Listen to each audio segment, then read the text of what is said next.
네, 진사로입니다. 56회 한능검 심화 31번부터 해설 강의를 계속 이어가도록 하겠습니다. 다음 자료에 나타난 상황 이후 전개된 사실로 옳은 것은 물어봤어요. 김옥균이 일본공사 다케조에게 국왕 호위를 위해 일본군이 필요하다고 요청하니까 호위를 요청하는 국왕의 친서가 있으면 투입하겠다고 약속했고 친서는 박영효가 전달하기로 합의했대요. 다케조에는 조선에 주둔한 청군 1,000명이 공격해 들어와도 일본군 일개중되면 막을 수 있다고 장담하였다 라고 되어 있습니다. 자, 지금 이거 보시면 김옥균이 일본 공사관하고 뭔가 약속을 하고 있는 상황이에요. 일본군을 이제 필요할 때 투입해달라 뭐 이렇게 이제 약속을 한 거죠. 자, 그리고 이제 박영효도 나와 있습니다. 이 이후에 전개된 사실을 물어봤는데 이걸 보다 보면 요게 지금 갑신정변을 계획하는 과정이다라는 거를 이해할 수가 있을 거예요.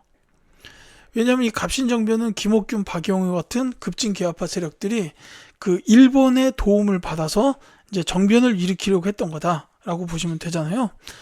그래서 요 갑신정변에 대한 계획, 그래서 요 이후 전개된 사실이기 때문에 결국은 이거랑 연결되는 거라면 갑신정변이 발생을 해야 되는 거죠.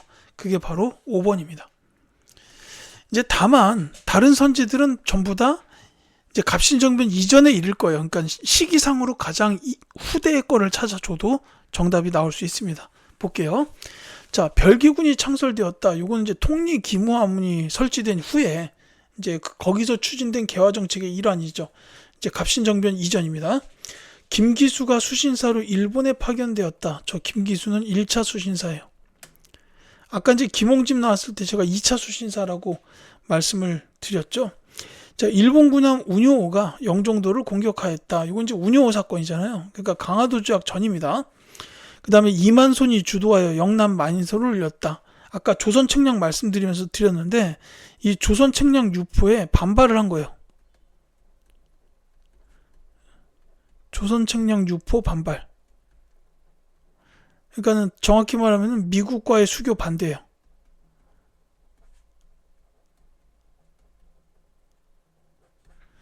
미국은 신미양요 치렀던 적입니다. 수교하시면 아니 되옵니다. 했지만 이 영남에 계시는 유생분들은 비주류 세력들, 그래서 조미수호 통상조약이 체결되는데 이거 전부 다 갑신정변 이전입니다. 그래서 5번이 정답이다. 이렇게 보시면 되겠고요. 32번 가겠습니다. 가시기에 전개된 동학농민군의 활동으로 옳은 것은 하고 물었어요. 백산봉기가 있었고 그 다음에 전주섬 점령이 있네요. 그럼 요 사이에 뭐가 있었냐? 간단합니다. 두 가지가 있어요. 황토현 전투, 황룡촌 전투. 황토현 전투하고 황룡촌 전투가 있습니다. 여기서 전부 광군의 승리를 거두죠. 그래서 정답은 1번입니다. 황토현에서 관군에 승리하였다라는 거. 자, 이 선지 5번에 있는 조병갑의 탐악에 저항하여 고부관하를 습격하였다라는 것은 백산봉기 이전에 있었던 고부봉기예요. 백산봉기 이전입니다. 그 다음에 이 전주성을 점령한 후에 뭘 했냐면은 이제 정부기관에서는 교정청을 설치했고 농민군은 집강소를 설치해서 패전개혁안을 내놔요. 그 다음에 이제 일본군이 경복궁을 불법 점령을 했다. 이 소식을 들은 후에 2차 봉기가 일어나는데 이게 이제 남접, 북접이 연합을 하게 되죠. 그리고 나서 공주 우금치에서 전투를 벌이는데 여기서 패하게 된다. 이렇게 보면 되겠습니다. 여기 이제 다 그게 있죠. 순서 기억하시면 되겠는데 이 세 개는 그러니까 전주성 점령 이후다. 이렇게 보시면 되겠습니다. 자, 33번 갈게요. 다음 기사가 보도된 문화유산으로 옳은 것은 하고 물어봤습니다. 자, 추사 김정희의 대표작이 소장자의 뜻에 따라 박물관에 기증되었다. 그동안 기탁 형태로 관리되었으나 온전히 국화에 기속된 것이다. 김정희가 제주도 유배 중일 때 사제의 의리를 변함없이 지킨 제자 이상적에게 그려준 것으로 시서화의 일치를 추구하였던 조선시대 문인화의 진수를 보여준다 라고 되어 있습니다. 자, 추사 김정희 선생의 대표작을 찾아주면 되는데 이 사제의 의리를 변함없이 지킨 제자 이상적에게 그려졌다라는 데서 이제 제목까지 나와야 돼요. 바로 세안도입니다. 자, 추사 김정희 선생의 세안도 선지 4번에 있는 그림이죠. 따라서 정답은 4번입니다. 다른 것들도 다 말씀을 드릴게요. 다 중요합니다. 자, 이 1번에 있는 작품은 겸재정선 2분의 인왕제색도예요. 인왕제색도. 이 시기는 이제 조선 후기로 넘어왔던 그 시기인데 진경산수화. 그러니까 이제 보이는 경치를 있는 그대로 그리는 거. 어차피 그렇게 그려도 굉장히 아름다우니까 그렇게 이제 진경산수화를 그리는 화풍으로 바뀌게 되었다라는 겁니다. 조선 후기 때죠. 이 2번 선지에 있는 작품은 강세왕 화백이 그리신 영통동 구도. 자, 그 다음에 3번에 있는 작품은 이제 안견이라는 화가께서 그리신 몽유도원도입니다. 이제 그림상 왼편으로는 현실 세계고 오른쪽으로 가면 갈수록 이제 그 이상적인 세계에 가까워지는 좀 이렇게 몽환적인 그런 느낌으로 슬슬 바뀐다. 이런 특징을 가지고 있죠. 자, 그 다음에 이 5번은 조선 후기 풍속 화가 중에 대표적인 분 중 한 분, 신윤복 화백의 월하정인. 달빛 아래에서 사랑을 나누는 남녀를 이제 묘사해 놓은 그림이다라고 보시면 되겠습니다. 34번 갈게요. 가에 들어갈 세시 풍속으로 옳은 것은 하고 물었습니다. 자, 음력 5월 5일로 수린날이라고도 한대요. 1년 중 양기가 가장 왕성한 날을 여겨서 왕이 이날 신하들에게 부채를 선물했다는 기록이 있는데 이제 관련 풍습으로 씨름이나 그네뛰기가 있다. 뭐 창포물에 머리 감기 있고 수리 취떡을 만들어서 먹는다도 있죠. 자, 보면 바로 나와야 되는 5월 5일 단오입니다. 창포물에 머리 감기, 씨름, 그네뛰기 등으로 알 수가 있었으면 좋겠죠. 자, 35번 갈게요. 가에 해당하는 신문으로 옳은 것은 하고 물었습니다. 자, 1896년 4월 7일 서재필이 창간한 근대적 민간신문이래요. 한글판 3면과 영어판 1면으로 발행됐고 띄어쓰기를 시행하는 등 한글 발전에 기여하였다라고 되어 있습니다. 자, 서재필이 창간했다라는 데서 바로 알 수 있었으면 좋겠습니다. 독립신문입니다. 4번이 정답이에요. 자, 이 독립협회랑 관련이 되죠. 독립신문, 독립문, 그게 독립협회. 이렇게 이어집니다. 그 같이 엮어서 기억해 두시면 좋겠어요. 자, 요 해조 신문이 있는데 이거는 그 연해주 지역에 있었던 신문이에요.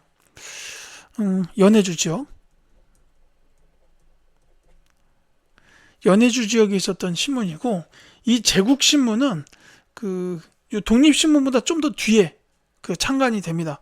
제국신문이잖아요. 그래서 대한제국이 수립된 이후 창간이 됐는데 아마 1898년일 거예요.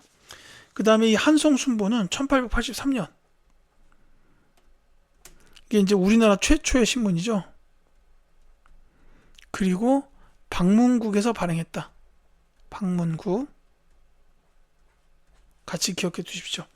자, 황성신문도 황성. 황자가 이제 그 임금 황자잖아요. 그래서 이것도 이제 대한제국식인데 1898년. 이 제국신문도 아마 1898년일 거예요. 연도 기억하실 필요는 전혀 없습니다. 그냥 참고하시라고 써놓는 것 뿐이에요. 이 황성신문에 대해서는 이제 그 을사늑약 체결 직후에 장지연 주필께서 쓰신 시일야 방송대곡 같은 논설, 이런 거는 좀 키워드로 기억해 두셨으면 좋겠어요.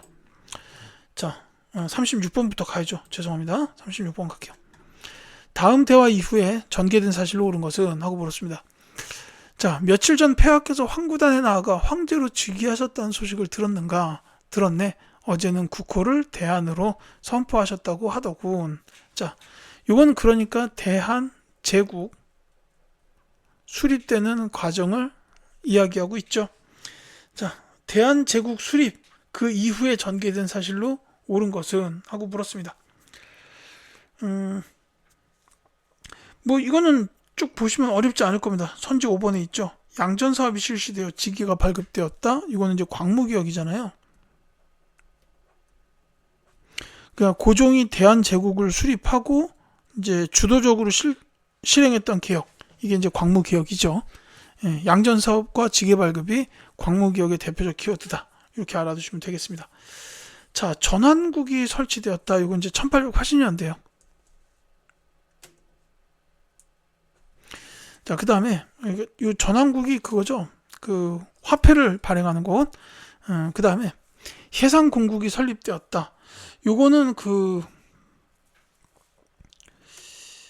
이 해상공국 관련된 거는 조금 쉽지는 않을 거예요. 이 해상공국 뭐냐면 그 보부상을 관리하는 관리기구인데, 근데 이게 갑신정변 때 왜 그 급진개혁파 세력들이 정권을 잡고서 개혁정강 14개조를 발표하잖아요. 그 중에 해상공국을 혁파해라 라는 게 있어요. 근데 뭐 여기까지 모르셔도 한능검 문제를 푸는 데는 지장은 없을 거라고 보여요. 이제 요거를 급진개혁파 세력들이 그 개혁정강에 집어넣어서 주장했다. 이렇게 보시면 되겠습니다. 자, 보빙사가 미국에 파견되었다. 이건 이제 조미수호 통상조약과 관련 있죠. 조미수호입니다. 조미수호 통상조약.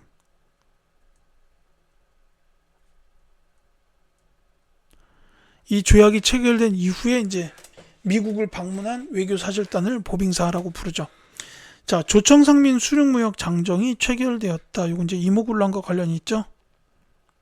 이모군란 이후 청나라 군대가 이모군란을 진압해 주고서 조선에다가 요구를 했죠. 자, 우리가 진압해줬다. 너희는 우리한테 무엇을 해줄래?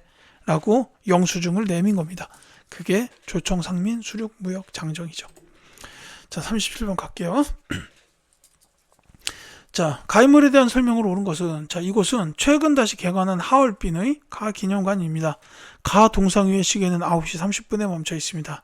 이토 히로부미를 저격한 바로 그 시각입니다. 라고 나왔습니다. 자, 이분 누군지 나와야 되죠. 안중근 의사입니다. 자, 안중근 의사 하면은 두 가지를 일단 크게 기억해 주세요. 이토 히로부미를 저격했다라는 거, 그 다음에 또 한 가지는 동양평화론을 저술했다라는 겁니다. 그래서 정답은 1번이요. 조금 더 이제 뭐 여담 같은 얘기를 좀 드리자면, 이 시기에 이게 이제 뭐 저 만주 쪽 북쪽에 있잖아요. 근데 이 시기에 그 연해주 지역에서는 일제강점기 직전이에요. 이게 1909년입니다. 근데 이 시기를 즈음해서 연해주 지역에서는 이제 한인들이 많이 이제 이주해가지고 살기 시작을 했어요. 그래서 그 연해주 지역에 왜 신안촌이 세워진 게 이제 이 시기쯤이에요. 그리고 이때 이제 그 연해주 한인들을 이제 정착하는데 크게 도움을 주셨던 분이 바로 최재형 선생이라고 계시는데, 이분은 이제 이전에 연해주에 정착을 해가지고 이제 군납 사업을 하면서 굉장히 많은 부를 축적하셨던 분입니다. 그러니까 그 지역 최고의 부자라고 보셔도 돼요. 근데 이 최재형 선생께서는 다양한 독립활동 지원을 하셨는데, 그 중에 하나가 뭐냐면 이 안중근 의사랑 그 왜 단지 동맹 있잖아요. 손가락 자르는 동맹. 이거를 맺은 그 10여 분을 함께 그분들에게 전부 다 이 자금을 지원을 했어요. 그러니까 왜 이 안중근 의사라든지 그 단지 동맹하셨던 같은 분들이 하얼빈 가가지고 이토 히로부미 저격하려면 비용도 필요하고 무기도 필요하고 이럴 거 아니에요. 근데 그거에 대한 모든 거를 전부 다 최재형 선생께서 지원하셨다. 요거까지는 시험에 안 나오더라도 참고해 주셨으면 좋겠습니다. 자, 동양평화론을 저술하였다가 이제 안중근 의사예요. 하얼빈의 리순 감옥에 갇혀 계실 때 쓰셨던 책입니다. 자, 친일 인사인 스티븐스를 사살하였다. 요거는 이제 장인환 전명훈. 미국 샌프란시스코에 빌어먹을 스티븐스가 떴다 하니까 이제 가가지고 사살하신 거죠. 이 두 분의 이 의거 활동을 계기로 해서 그 미주 지역에서도 대한인 국민회 이 단체가 항일운동 단체가 세워지게 됐다라는 겁니다. 자, 오적 처단을 위해 자신회를 조직하였다. 이거는 대종교 관련된 분들이에요. 나철, 오기요. 이 나철 선생의 이름은 꼭 기억해 두시기 바랍니다.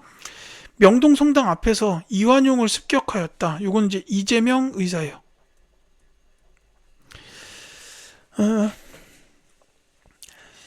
이 이완용을 습격을 했는데 이때 이재명 의사는 뭐 총 뭐 이런 게 아니라 그냥 칼로 저 이완용을 습격을 했단 말이에요. 근데 이 의거 활동이 꽤나 좀 이렇게 말하면 뭐하지만 성공적이었어요. 그러니까 이완용을 갖다가 아주 깊이 푹 찔렀어요.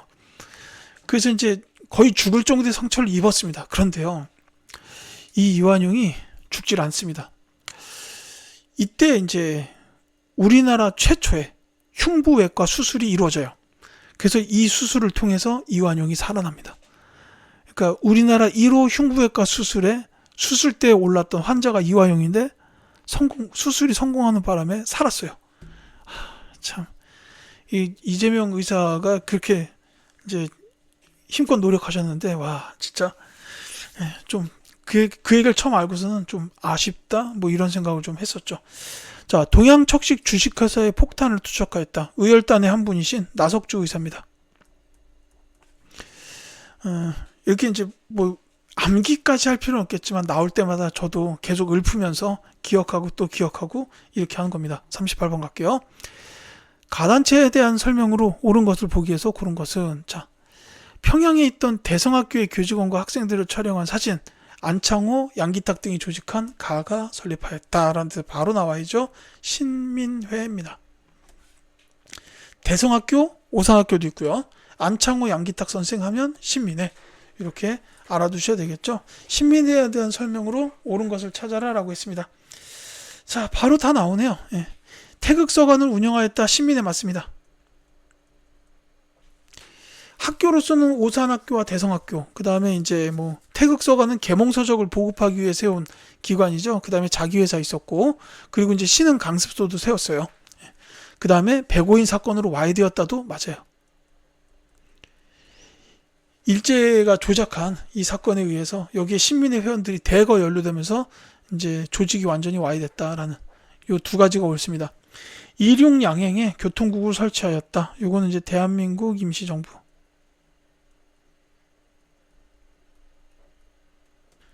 그리고 입헌군주제의 수립을 목표로 하였다. 이건 독립협회 활동에서 나와요. 중추원 개편을 통해서 의회 설립을 추진했던 그 과정이 결국 입헌군주제를 목표로 했다는 뜻이겠죠. 어쨌든 정답은 1번 기억과 니은이 되겠습니다. 자, 19번 갈게요. 가민족 운동에 대한 설명으로 오는 것은, 자, 이번 답사는 고종의 인산위를 계기로 시작된 독립만세 운동 현장을 걷는 일정입니다. 해가지고 뭐 중앙고등학교 숙직실 출발해서 보성사터, 태화관터, 탑골공원, 종로경찰서 이렇게 이어지는 길 나와 있죠. 고종의 인산위를 계기로 독립만세 운동의 현장을 걷자라고 되어 있습니다. 바로 3.1운동에 대한 이야기죠. 자, 3.1운동에 대한 설명으로 옳은 것을 물어봤습니다. 이게 선지에서 답 찾는 거는 정말로 어렵지가 않네요. 3번입니다. 민족대표 33인 명의의 독립선언서가 발표되었다. 자, 5등은 자해 뭐 이렇게 시작하는 독립선언서가 있어요. 기미독립선언서라고 부릅니다. 자, 이분들이 독립선언서를 발표했던 데가 바로 태화관이에요. 그래서 이제 여기서 독립선언서를 발표하고 이 사실이 알려지면서 탑골공원 쪽에 있던 민중들이 만세 시위를 부르면서 이 운동이 시작됐다. 이렇게 보시면 되겠죠. 자, 통감부의 방해와 탄압으로 중단된 운동은 국제보상운동이에요. 아니, 이 일본 놈들은 왜 빚 갚아서 돈 주겠다는데도 싫대요. 근데 이제 이때는 이미 뭐 우리 대한제국을 완전히 식민지로 만들려고 계속 노력하던 시기니까 그랬겠죠. 러시아의 저령도 조차 요구를 저지하였다. 독립협회입니다. 대한매일신보의 후원을 받아 전국으로 확산되었다도 국제보상운동이고요. 한국인 학생과 일본인 학생 간의 충돌에서 비롯되었다. 요거는 광주학생 항일운동입니다.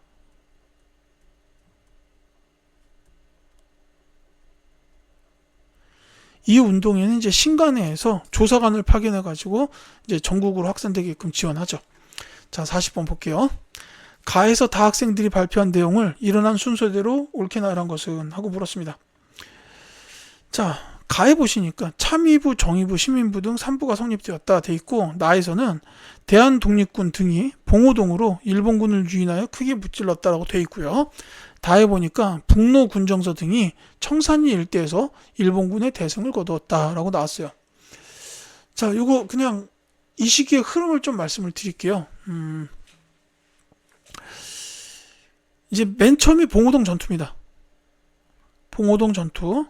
그 다음에가 이제 청산리 전투예요. 이 청산리 일대에서 여러 번 일본군하고 맞붙어서 전부 다 이겼어요.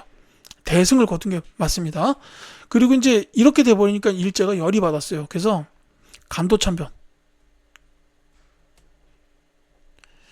그러니까 아예 이 독립군들이 활동하는 지역, 간도 지역에 있는 한인들을 갖다가 싹 다 학살을 한 이런 참변입니다. 그러니까 이 독립군들이 이 청산리 전투를 마치고서 대한독립군단으로 합쳤어요. 근데 이 대한독립군단이 결국 이제 간도 지역에서 활동하기가 어려워지니까 러시아로 넘어가게 돼요. 그래서 이제 러시아의 스보보드니, 즉 자유시로 갔는데, 요 자유시에서도 그 적색혁명군의 무장해제 요구 뭐 이런 게 나와가지고 그거 안 된다 막 이러면서 이제 다툼이 벌어져가지고 이 자유시 참변이 일어나요. 그래서 결국은 러시아에서도 독립군 활동을 할 수가 없게 됩니다. 그러니까 어쩔 수 없이 다시 만주 지역으로 돌아오게 되는데, 그래서 그때 이제 3부가 결성이 돼요. 그게 이제 참의부, 정의부, 시민부 이렇게 나오죠. 지금 말씀드린 거에 정답은 찾을 수 있어요. 요게 나, 요게 다, 이게 갑니다. 그래서 정답은 4번인데 요거 계속 말씀을 드릴게요. 이게 이제 1920년대 초에 있었던 일인데, 이후에 일제놈들이 미스야 협정을 맺어요. 이 만주 지역의 군벌들, 중국 군벌들하고 협정을 맺어서, 야, 너네 그 한국인들, 독립군들 데려오면은 우리가 돈 줄게. 이래가지고 협정을 맺습니다. 그래서 이때부터는 안 그래도 지금 활동하기 힘들어 죽겠는데, 그 일본 군대들도 피해 다녀야 되지만 중국 군대하고도 피해 다녀야 되는 상황이 된 거예요. 그래서 미스의 협정 때문에 이 독립군들의 활동이 더 위축이 됩니다. 그러니까 이때 어떻게 되냐면, 우리가 이거 3부 결성해서는 안 되고 힘을 좀 모아야겠다라고 다시 생각을 하게 돼요. 그래서 3부 통합운동이 벌어집니다.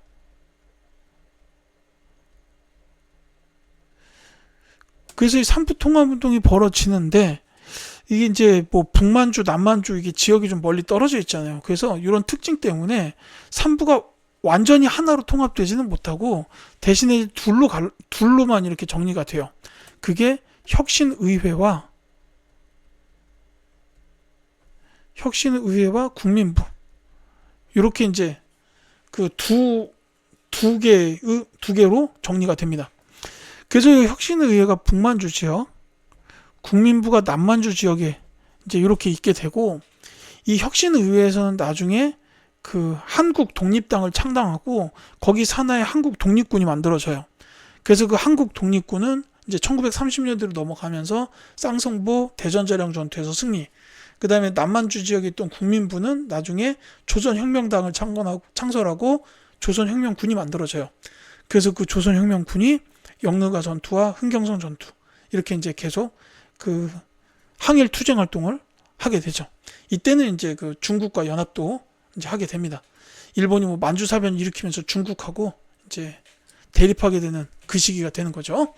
요 흐름 한 번쯤 이렇게 봐두셨으면 좋겠고, 이 문제의 정답은 4번 나, 다, 가 이렇게 이어진다라고 보시면 되겠습니다. 자, 이렇게 해서 40번까지 설명을 드렸어요. 41번부터 50번까지는 다음 영상을 통해서 마무리하도록 하겠습니다.